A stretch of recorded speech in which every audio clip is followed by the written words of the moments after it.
নমস্কাৰ বন্ধুসকল, আপোনালোক সকলোকে স্বাগতম জনালোঁ আজিৰ অন্য এটা ভিডিঅ'লৈ। আপোনালোকে চাই আছে হেমচন্দ্ৰ জিকে ইনফো ইউটিউব চেনেল। আজি আপোনালোকৰ বাবে লৈ আহিছোঁ 2022 বৰ্ষত অনুষ্ঠিত হৈ যোৱা গ্ৰেড 4ৰ পেপাৰ 2ৰ কুৱেশ্যনসমূহ। আৰু পেপাৰ 2খন আছিল ক্লাছ 8 লেভেলৰ কুৱেশ্যন। যিসকলে ক্লাছ 8 পাছ কৰা পোষ্টত এপ্লাই কৰিছিল তেওঁলোকৰ কাৰণে এই পেপাৰ 2খন আছিল। আজিৰ এই ভিডিঅ'টিত পেপাৰ 2ৰ জিকে কুৱেশ্যনসমূহ লৈ অহা হৈছে আৰু এই জিকে কুৱেশ্যনসমূহ উত্তৰৰ সৈতে আপোনালোকক দিয়া হ'ব মুঠ 60টা প্ৰশ্ন। গতিকে দেৰি নকৰাকৈ ভিডিঅ'টি আৰম্ভ কৰোঁ হওক। বন্ধুসকল, প্ৰথম প্ৰশ্নটি আছিল গ্ৰীষ্মকালীন অলিম্পিকত পদক লাভ কৰা অসমৰ প্ৰথমগৰাকী এথলেট কোন আছিল? অপশ্যন আছে হিমা দাস, লাভলীনা বৰগোহাঁই, দীপাংকৰ ভট্টাচাৰ্য আৰু ভোগেশ্বৰ বৰুৱা। ইয়াৰ শুদ্ধ উত্তৰ হ'ব অপশ্যন বি অৰ্থাৎ লাভলীনা বৰগোহাঁই। দ্বিতীয় প্ৰশ্নটি আছিল কাৰ ৰাজত্বকালত ৰংঘৰ নিৰ্মাণ কৰা হৈছিল? অপশ্যন আছে স্বৰ্গদেউ ৰুদ্ৰসিংহ, স্বৰ্গদেউ শিৱসিংহ, স্বৰ্গদেউ ৰাজেশ্বৰ সিংহ আৰু স্বৰ্গদেউ প্ৰমত্ত সিংহ। ইয়াৰ শুদ্ধ উত্তৰ হ'ব অপশ্যন ডি অৰ্থাৎ স্বৰ্গদেউ প্ৰমত্ত সিংহ। প্ৰমত্ত সিংহৰ ৰাজত্বকালতে ৰংঘৰ নিৰ্মাণ কৰা হৈছিল। এইখিনিতে এটা কথা জানি ৰাখিব যে বাঁহ বেতেৰে ৰংঘৰ নিৰ্মাণ কৰিছিল স্বৰ্গদেউ ৰুদ্ৰসিংহ আৰু বৰ্তমান যি ৰংঘৰ আছে শিৱসাগৰত সেয়া নিৰ্মাণ কৰিছিল স্বৰ্গদেউ প্ৰমত্ত সিংহই। 3 নম্বৰ প্ৰশ্নটি আছিল অসম মহিলা বিশ্ববিদ্যালয় কোন ঠাইত অৱস্থিত? অপশ্যন আছে শিৱসাগৰ, ডিব্ৰুগড়, যোৰহাট আৰু লখিমপুৰ। আপোনালোকে নিশ্চয় জানে। ইয়াৰ শুদ্ধ উত্তৰ হ'ব অপশ্যন চি অৰ্থাৎ যোৰহাট। 4 নম্বৰ প্ৰশ্নটি আছিল শ্ৰীৰামপুৰ ঠাইখনে অসমৰ সৈতে কোনখন ৰাজ্যক সংযোগ কৰিছে? অপশ্যন আছে মেঘালয়, অৰুণাচল প্ৰদেশ, মণিপুৰ আৰু পশ্চিম বংগ। বন্ধুসকল, ইয়াৰ শুদ্ধ উত্তৰ হ'ব অপশ্যন ডি অৰ্থাৎ পশ্চিম বংগ। 5 নম্বৰ নিম্নলিখিত কোনখন চহৰত সাগৰীয় বন্দৰ আছে? অপশ্যন আছে কোচিন, নতুন দিল্লী, কলিকতা আৰু ভোপাল। ইয়াৰ শুদ্ধ উত্তৰ হ'ব অপশ্যন এ অৰ্থাৎ কোচিন। 6 নম্বৰ জাপানৰ মুদ্ৰাৰ নাম হৈছে? অপশ্যন আছে ইউৱান, ইয়েন, ডলাৰ আৰু ৰুবল। ইয়াৰ শুদ্ধ উত্তৰ হ'ব অপশ্যন বি অৰ্থাৎ ইয়েন। 7 নম্বৰ প্ৰশ্নটি হ'ল পবিতৰা সম্পৰ্কীয় নিম্নলিখিত কোনটো উক্তি সত্য? অপশ্যন আছে ই হৈছে কোকৰাঝাৰ জিলাত অৱস্থিত এক নগৰ, বি হৈছে কাৰ্বি আংলঙৰ এটা পৰ্বতৰ শৃংগ, চি হৈছে ডিব্ৰুগড়ৰ সমীপৱৰ্তী এটা হ্ৰদ আৰু ডি হৈছে মৰিগাঁও জিলাস্থিত এক বন্যপ্ৰাণী অভয়াৰণ্য। বন্ধুসকল, ইয়াৰ শুদ্ধ উত্তৰ হ'ব অপশ্যন ডি অৰ্থাৎ ই হৈছে মৰিগাঁও জিলাস্থিত এক বন্যপ্ৰাণী অভয়াৰণ্য। 8 নম্বৰ প্ৰশ্নটি হ'ল নিম্নলিখিত দলংসমূহৰ কোনখন গুৱাহাটীৰ সমীপৱৰ্তী গুৱাহাটীৰ ওচৰত থকা দলংখনৰ নাম সুধিছে? অপশ্যন আছে ভূপেন হাজৰিকা সেতু, শৰাইঘাট দলং, নৰনাৰায়ণ সেতু আৰু কলীয়া ভোমোৰা সেতু। ইয়াৰ শুদ্ধ উত্তৰ হ'ব বন্ধুসকল অপশ্যন বি অৰ্থাৎ শৰাইঘাট দলং। ইয়াৰে ভূপেন হাজৰিকা সেতু বুলি দলাশদিয়া দলংখনক কোৱা হয় আৰু লগতে নৰনাৰায়ণ সেতু দলংখনে পঞ্চৰত্ন আৰু যোগীঘোপা নামৰ ঠাই দুখনক সংযোগ কৰিছে আৰু ই গোৱালপাৰাতে অৱস্থিত আৰু কলীয়া ভোমোৰা দলংখন হৈছে তেজপুৰৰ দলংখন। আপোনালোকে নিশ্চয় জানে। 9 নম্বৰ প্ৰশ্নটি হ'ল নিম্নলিখিত ভ্ৰাম্যমাণ থিয়েটাৰ দলসমূহৰ ভিতৰত কোনখন আটাইতকৈ পুৰণি? অপশ্যন আছে কোহিনুৰ থিয়েটাৰ, আৱাহন থিয়েটাৰ, নটৰাজ থিয়েটাৰ আৰু ভাগ্যদেৱী থিয়েটাৰ। ইয়াৰ শুদ্ধ উত্তৰ হ'ব বন্ধুসকল অপশ্যন চি অৰ্থাৎ নটৰাজ থিয়েটাৰ। 10 নম্বৰ প্ৰশ্নটি হ'ল অ মোৰ আপোনাৰ দেশ সংগীতটিক কোনে সুৰূপিত কৰিছিল? অপশ্যন আছে কমল প্ৰসাদ আগৰৱালা, লক্ষ্মীনাথ বেজবৰুৱা, বিষ্ণু প্ৰসাদ ৰাভা আৰু পাৰ্বতী প্ৰসাদ বৰুৱা। ইয়াৰ শুদ্ধ উত্তৰ হ'ব অপশ্যন এ অৰ্থাৎ কমল প্ৰসাদ আগৰৱালা। এই সংগীতটিৰ ৰচক হৈছে ৰসৰাজ লক্ষ্মীনাথ বেজবৰুৱা। আপোনালোকে নিশ্চয় জানে আৰু এই গীতটি হৈছে অসমৰ জাতীয় সংগীত। 11 নম্বৰ প্ৰশ্নটি হ'ল অসমীয়া ভাষাৰ প্ৰথম আলোচনী অৰুণোদয় কোন ঠাইৰ পৰা প্ৰকাশিত হৈছিল? অপশ্যন আছে যোৰহাট, শিৱসাগৰ, নাহৰকটীয়া আৰু কোকৰাঝাৰ। ইয়াৰ শুদ্ধ উত্তৰ হ'ব বন্ধুসকল অপশ্যন বি অৰ্থাৎ শিৱসাগৰ। শিৱসাগৰৰ পৰাই অসমীয়া ভাষাৰ প্ৰথম আলোচনী অৰুণোদয় প্ৰকাশিত হৈছিল আৰু এই কাকতৰ প্ৰথম সম্পাদক আছিলে নাথান ব্ৰাউন। তেওঁ এগৰাকী খ্ৰীষ্টান মিছনেৰী আছিল আৰু এই কাকতখন প্ৰথম প্ৰকাশিত হৈছিল 1846 চনত। 12 নম্বৰ প্ৰশ্নটি হ'ল জ্ঞানপীঠ বঁটা প্ৰাপক প্ৰথম অসমীয়া লেখকগৰাকী হৈছে? অপশ্যন আছে মামণি ৰয়ছম গোস্বামী, য়েছে দৰজে থংচী, ভৱেন্দ্ৰনাথ শইকীয়া আৰু বীৰেন্দ্ৰ কুমাৰ ভট্টাচাৰ্য।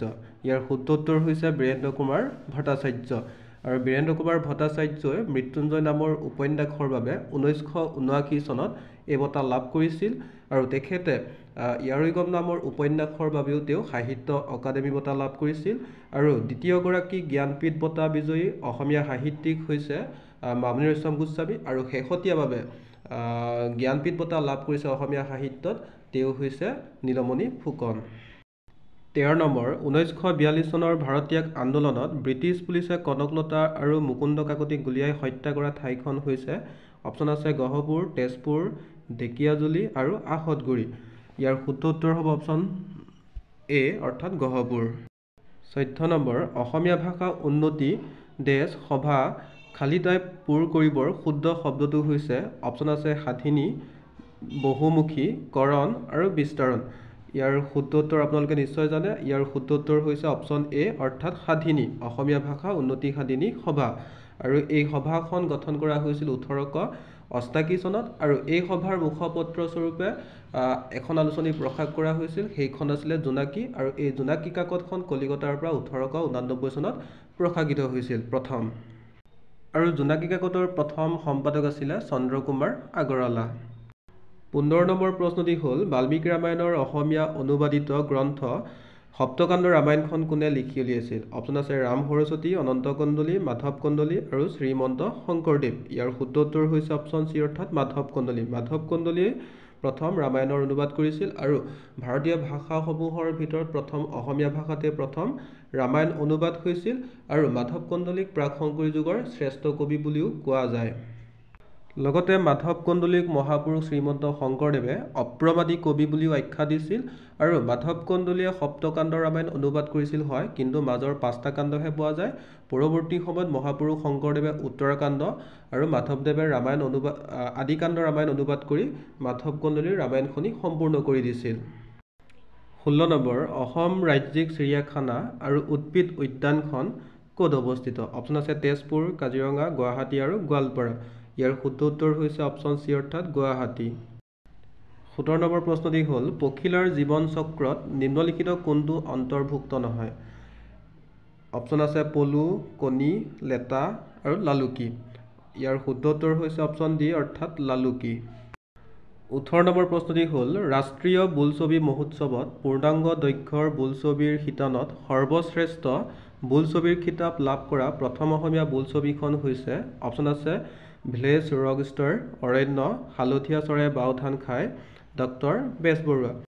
ইয়াৰ শুদ্ধ উত্তৰ হ'ব বন্ধুসকল অপশ্যন চি অৰ্থাৎ হালধীয়া চৰাইয়ে বাও ধান খায়।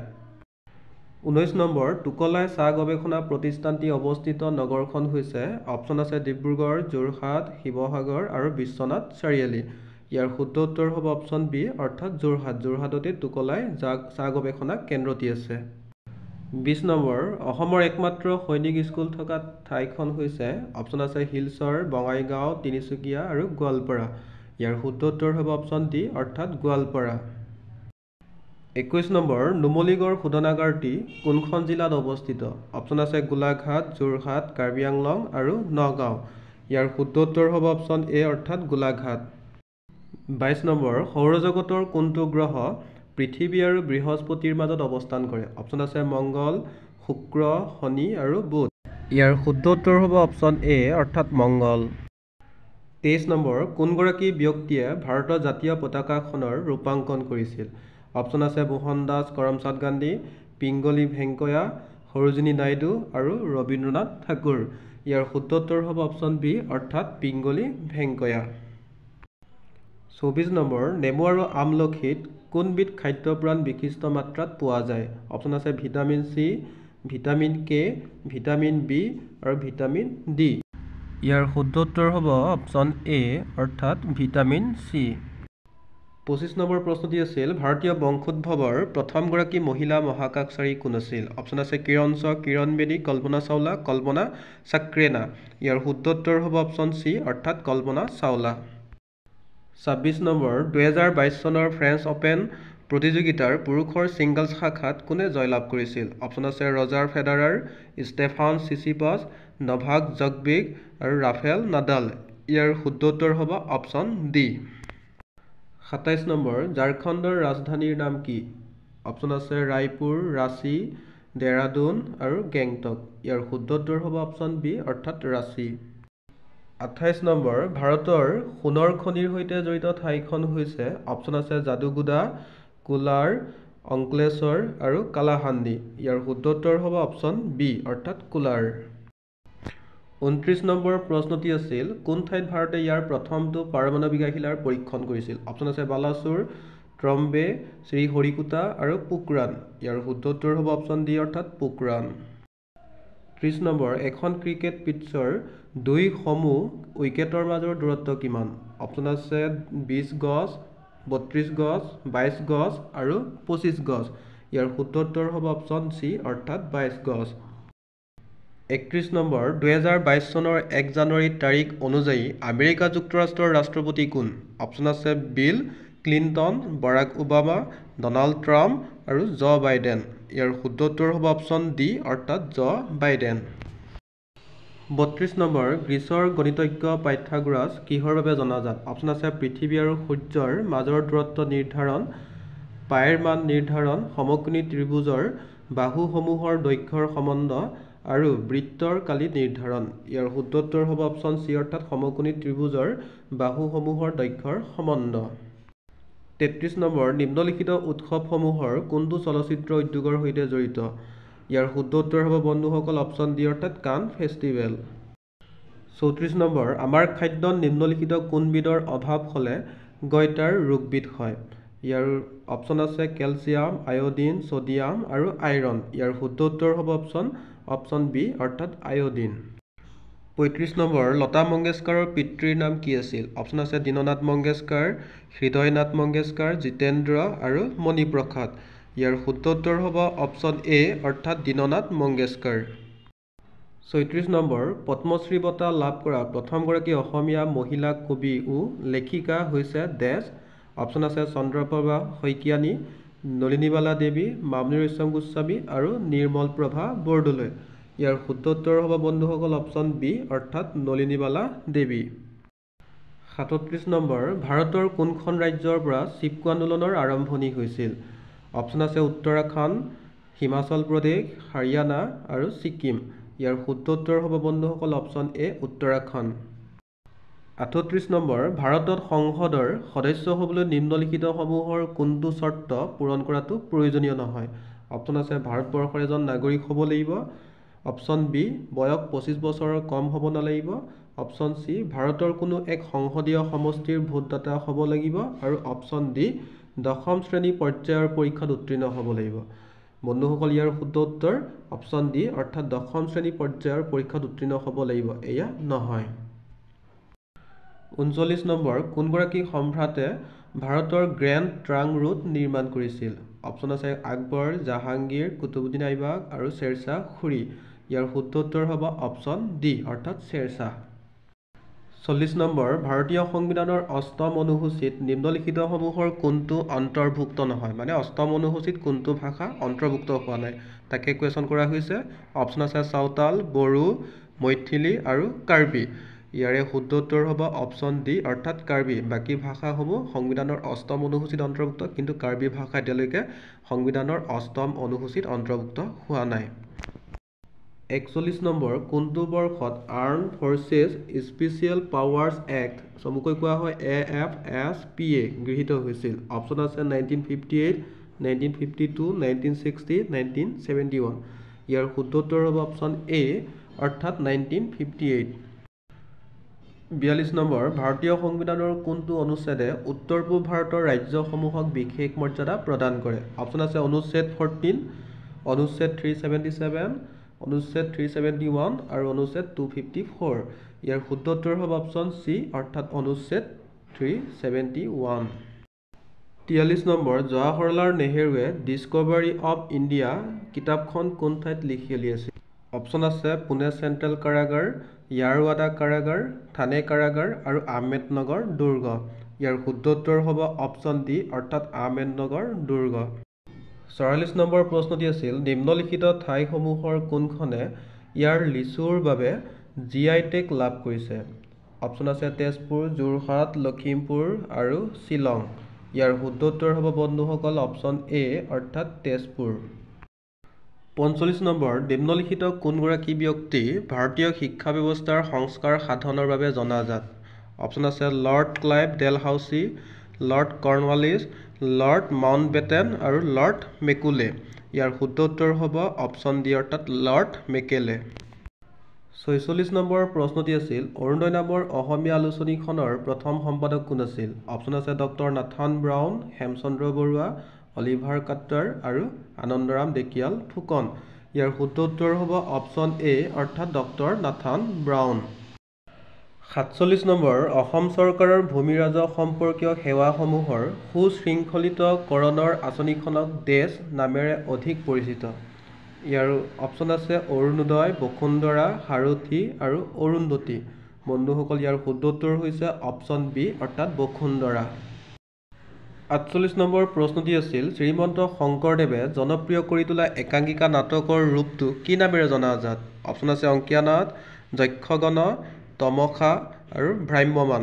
ইয়াৰ শুদ্ধ উত্তৰ হৈছে বন্ধুসকল অপশ্যন এ অৰ্থাৎ অংকীয়া নাট। তেখেতৰ ৰচিত নাটকসমূহক অংকীয়া নাটক বুলি জনা যায়। 49 নম্বৰ নিম্নলিখিত সত্ৰসমূহৰ কোনখন সত্ৰ পশ্চিম বংগত অৱস্থিত?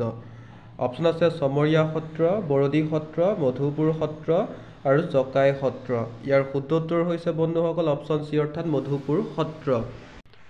এই সত্ৰটি অৰ্থাৎ মধুপুৰ সত্ৰ শংকৰদেৱৰ বৈকুণ্ঠ প্ৰয়াণ ধাম আৰু এই সত্ৰটিলৈ ধুবুৰী জিলাৰ গৌৰীপুৰৰ পৰা দূৰত্ব প্ৰায় 75 কিলোমিটাৰ।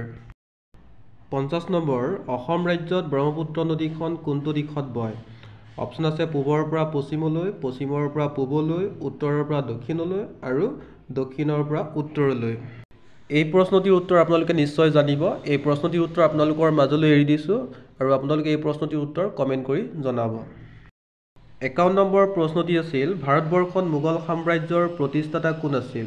অপশ্যন আছে হুমায়ুন, শ্বেৰশ্বাহ, বাবৰ আৰু আকবৰ। বন্ধুসকল আপোনালোকে এই প্ৰশ্নটিৰ উত্তৰ নিশ্চয় জ্ঞাত। ইয়াৰ শুদ্ধ উত্তৰ হৈছে অপশ্যন চি অৰ্থাৎ বাবৰ। বাবৰেই হৈছে মোগল সাম্ৰাজ্যৰ প্ৰথম প্ৰতিষ্ঠাতা। 52 নম্বৰ কালপক্কম, নৰোৰা আৰু তাৰাপুৰত অৱস্থিত প্ৰকল্পসমূহত কোনটো উৎসৰ পৰা বিদ্যুৎ উৎপাদন কৰা হয়? অপশ্যন আছে জলশক্তি, নিউক্লিয় শক্তি, তাপ শক্তি আৰু সৌৰশক্তি। ইয়াৰ শুদ্ধ উত্তৰ হ'ব অপশ্যন বি অৰ্থাৎ নিউক্লিয় শক্তি।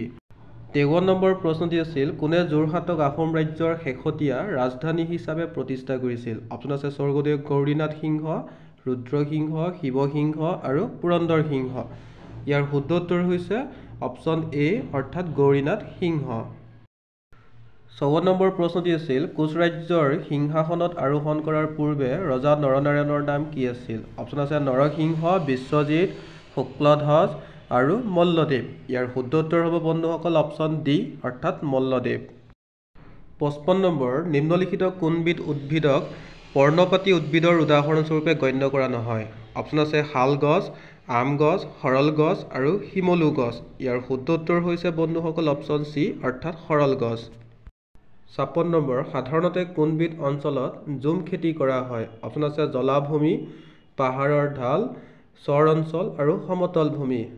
আপোনালোকে নিশ্চয় এয়া জানে ঝুম খেতি ক'ত কৰা হয়। ইয়াৰ শুদ্ধ উত্তৰ হৈছে অপশ্যন বি। 57 নম্বৰ প্ৰশ্নটি আছিল ব্ৰিটিছ অধীনস্থ ভাৰতৰ কোনটো আইনৰ বিৰুদ্ধে প্ৰতিবাদ সাব্যস্ত কৰিবলৈ জালিয়ানৱালাবাগ হত্যাকাণ্ডৰ ভিৰ একত্ৰিত হৈছিল? অপশ্যন আছে চাইমন কমিশ্যন, ৰাওলাট আইন, মৰলে মিণ্টো সংস্কাৰ আৰু ভোটদাতাৰ পৃথক তালিকা। ইয়াৰ শুদ্ধ উত্তৰ হ'ব অপশ্যন বি অৰ্থাৎ ৰাওলাট আইন। 58 নম্বৰ সাজু ঠাইখনিক যি তিনি ধৰ্মৰ সংগমস্থলী ৰূপে বিবেচনা কৰা হয় সেইসমূহ ধৰ্ম হৈছে এই অপশ্যনখিনি পঢ়ি নাথাকোঁ। ইয়াৰ শুদ্ধ উত্তৰ হ'ব অপশ্যন বি অৰ্থাৎ বৌদ্ধ ধৰ্ম, হিন্দু ধৰ্ম আৰু ইছলাম ধৰ্ম। 59 নম্বৰ জনস্বাৰ্থক প্ৰতিনিধিত্ব কৰিবৰ বাবে নিম্নলিখিত কোন সত্তাই দুৰ্নীতি বিৰোধী কৰ্তৃপক্ষৰ ভূমিকা পালন কৰে? অপশ্যন আছে মুখ্য তথ্য আয়ুক্ত, লোকপাল, উচ্চ ন্যায়ালয়ৰ মুখ্য ন্যায়াধীশ আৰু মুখ্য নিৰ্বাচনী আয়ুক্ত। ইয়াৰ শুদ্ধ উত্তৰ হ'ব বন্ধুসকল অপশ্যন বি অৰ্থাৎ লোকপাল। একেবাৰে শেষৰ প্ৰশ্নটি ভাৰতীয় সংবিধানৰ কোনটো অনুসূচীৰ অধীনত উত্তৰ কাছাৰ পাৰ্বত্য স্বায়ত্ত পৰিষদ গঠিত হৈছিল?